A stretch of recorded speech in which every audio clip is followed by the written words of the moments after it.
শুধু এবার না, আওয়ামী লীগ আগেও নিষিদ্ধ হয়েছে। বর্তমানের তুলনায় অতীতে তারা আরো কঠিন সময় পার করেছে। তবে আওয়ামী লীগ যতবার কঠিন বিপদে পড়েছে, ঠিক ততবার দুর্দান্তভাবে ফিরে এসেছে। খাদের কিনারা থেকে ফিরে আসা আওয়ামী লীগের জন্য নতুন কিছু না। দেখে নিন আওয়ামী লীগ কিভাবে সংকটে পড়েছে এবং সেখান থেকে ফিরেও এসেছে।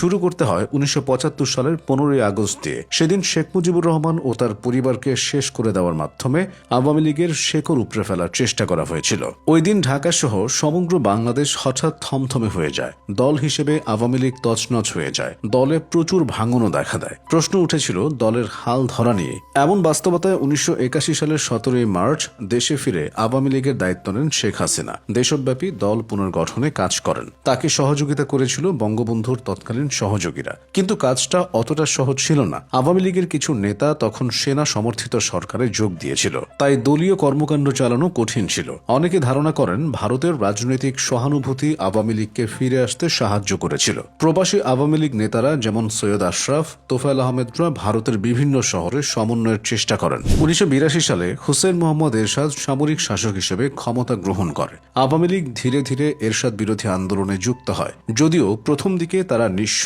এবং দুর্বল ছিল। শেখ হাসিনা ও আওয়ামী লীগ বুঝতে পারে তাদের এককভাবে ফিরে আসা সম্ভব নয়। তাই তারা বামপন্থী দল, ছাত্র ইউনিয়ন, নাগরিক সমাজ ও পরে আরও কিছু জোটে যুক্ত হয়। 80 ও 90-এর দশকে আওয়ামী লীগের বহু নেতাকর্মী কারাবরণ করেন, পুলিশের হাতে হেনস্থার শিকার হন। এতে আওয়ামী লীগ নিয়ে সাধারণ মানুষের মনে সহানুভূতি তৈরি হয়েছিল। 1990 সালে এরশাদের পতনের পর গণতান্ত্রিক নির্বাচন হয় 1991 সালে। নির্বাচনে আওয়ামী লীগ হারলেও এটি ছিল তাদের ঘুরে দাঁড়ানোর প্রথম ধাপ। 1975 থেকে 1991 16 বছরেই দলটি দুর্দান্তভাবে ঘুরে দাঁড়ায়। পূর্ণ শক্তিতে ফিরে আসে 1996 সালে। 21 বছর পর তারা রাষ্ট্র ক্ষমতায় ফিরে আসে। শেখ হাসিনা হন প্রধানমন্ত্রী। বঙ্গবন্ধুর খুনিদের বিচার প্রক্রিয়া শুরু হয়। কিন্তু 2001 সালের নির্বাচনে আওয়ামী লীগ আবার হেরে যায়। এবারও তাদের কপালে বিপর্যয় নেমে আসে। 2001 থেকে 2006 সময়কালে সারা দেশে আওয়ামী লীগের উপর ব্যাপক অবিচার হয়। বিশেষ করে 2004 সালের গ্রেনেড হামলা ছিল আওয়ামী লীগকে শেষ করার দ্বিতীয় প্রচেষ্টা। দলটির নেতাকর্মীরা সেদিন মানব ঢাল তৈরি করে শেখ হাসিনাকে বাঁচিয়ে দিয়েছিল। কিন্তু রাষ্ট্রপতি জিল্লুর রহমানের স্ত্রী আইভি রহমান সহ 24 নেতাকর্মী নির্মমভাবে প্রাণ হারান। আহত হওয়া 5 শতাধিক নেতাকর্মী এখনও যন্ত্রণা নিয়ে বেঁচে আছেন। এই ঘটনার পর আওয়ামী লীগ মামলা করতে গেলে মামলা নেওয়া হয়নি বলে অভিযোগ আছে। উল্টো বিভিন্ন সময় পুরো দায় আওয়ামী লীগের ওপরেই চাপানো হয়েছে।